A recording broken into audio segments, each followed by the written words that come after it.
Dictation will start in 5 seconds. Start.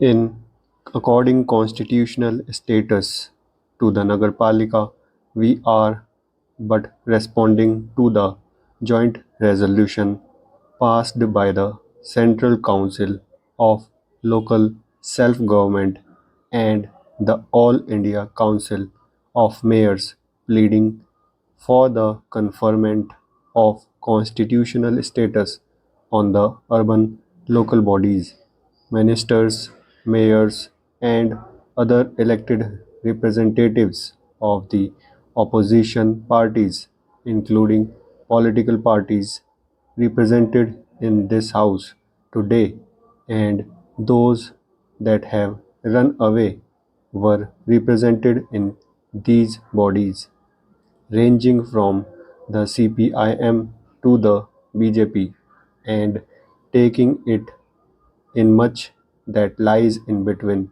Official spokesmen of all these parties have again and again asked for constitutional recognition for the Nagarpalikas as recently as in their representation to the National Commission on Urbanization. The Calcutta Corporation, headed by a CPIM mayor, argued that a country wedded to grassroots level democracy must bless its local institution with a constitutional status. They went on to say that this bold initiative would become much more meaningful if the roles, functions, responsibilities, and obligations of various levels of government are constitutionally defined, and I cannot resist quoting also their categorical conclusion that urban problems cannot be solved without giving local governments their rightful place in the country's constitutional framework itself. What has happened to change their minds? Let me phrase the question in a different way. What has happened to change their principles? Is it that they are getting too used to the company of those with diametrically opposed ideologies and those with no principle or ideology at all? We have heard the argument that there is no need for a constitutional amendment to bring democracy to the grassroots and endow power to the people. It has been argued that what is needed is political will. I respectfully submit that it takes more political will to amend the constitution than it does to pass a municipal law. I would also respectfully submit that our constitutional amendment creates the necessary political will where that will does not exist. There is no place in any of this for a holier than those attitude. No party in India can claim an unblemished record in local self-government. Equally, there is no major political party in India which has not something to its credit in regard to local self-government.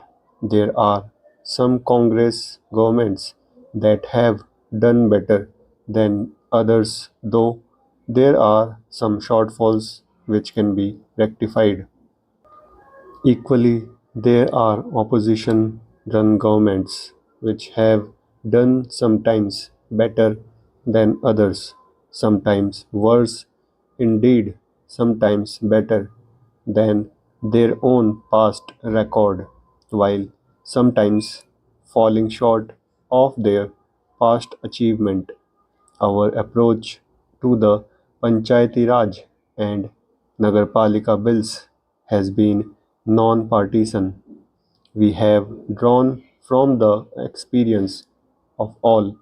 We are beholden to all. We now bring forward a bill which makes democratic decentralization to the Nagar Palikas a keystone of the country's constitution, having discovered that there is an irresistible grounds well of popular support for the Panchayati Raj and Nagarpalika bills. One opposition party has now come up with an alternative proposal for a constitutional amendment. The proper forum to table such amendments would be the floor of this House, but since the party mainly responsible for these alternative proposals has failed its democratic responsibilities, their proposals cannot even be considered.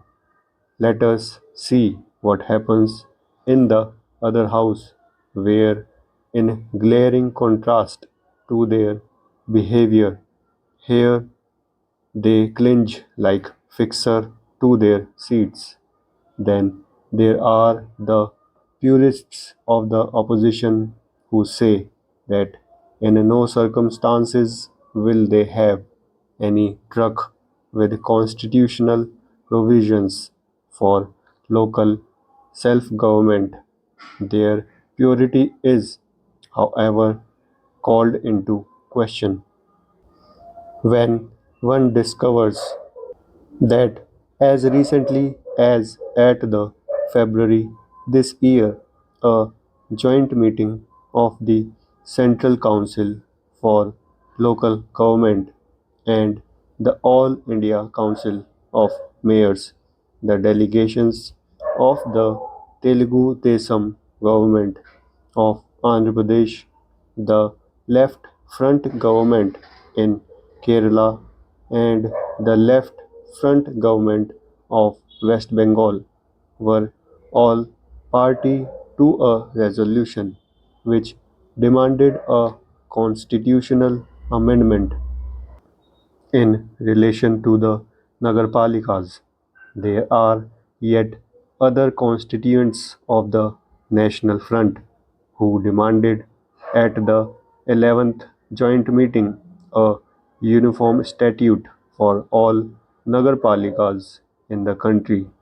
How can there be a uniform statute without a constitutional amendment?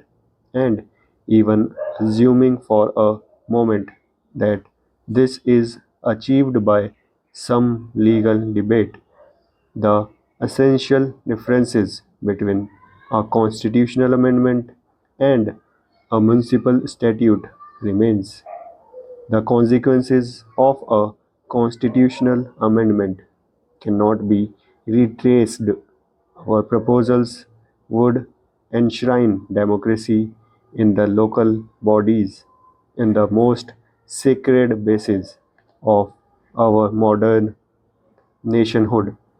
In contrast, any model bill will have no binding significance for state legislatures and no guarantee of outlasting changes of party or personality. If we really want democracy and devolution in the Nagarpalikas, there is no alternative to the kind of constitutional amendments we propose. Stop.